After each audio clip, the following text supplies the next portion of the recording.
Davam edək. 2022-ci ildə biz anlayanda ki, kollektiv təhlükəsizlik müqaviləsi təşkilatı bizim qarşımızda öhdəliklərini yerinə yetirməyib, yerinə yetirmir və yerinə yetirməyəcək, o an müstəqil olduq. Çünki başa düşdük ki, yalnız özümüzə arxalana bilərik. Bunu Ermənistanın baş naziri Nikol Paşinyan parlamentdə hökumət saatı zamanı deyib. O bildirib ki, təşkilata üzv ölkələrin Ermənistan qarşısında öhdəliklərini yerinə yetirməməsi ölkənin bu birlikdən azad olunmasını şərtləndirib. Bəs Ermənistanın kollektiv təhlükəsizlik müqaviləsi təşkilatından çıxması ölkə üçün hansı nəticələrə səbəb ola bilər? Araşdırmışıq, izləyək.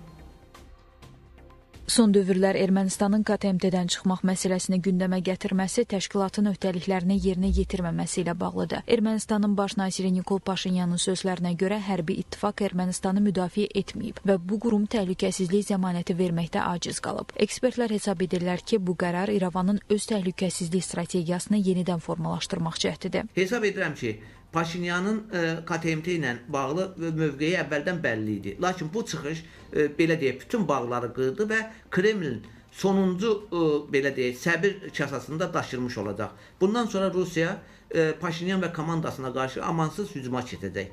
Xüsusilə gələn il keçiriləcək parlament seçkiləri öncəsi Paşinyanın və komandasına qarşı bütün cəhbələrdə sarsıdıcı zərbələrin vurulması, söhbət siyasi, iqtisadi və humanitar sahələrdə gedir.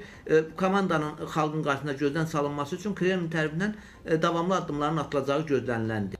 Bununla yanaşı analitiklər bildirirlər ki, Ermənistan KMTT-dən çıxmaqla Rusiyanın hərbi siyasi dəstəyini tam itirə və təhlükəsizlik sayəsində daha böyük risklərlə üzləşə bilər. Ölkənin sərhədlərində gərginliyin artması fonunda alternativ güvənc axtarışı vaxt alacaq. Əsas dominant qüvvəsi, idea müəllifi Rusiyadır və Rusiya ilə gərgin münasibətlər fonunda əlbəttə həm Rusiya ilə çoxtərəfli əməkdaşlığı da Ermənistan istisna eləyir. Və hesab edirəm ki, qarşıdakı dövrdə bu təşkilatdan çıxmaq haqqında qəti və ardıcıl qərarlar verilə bilər.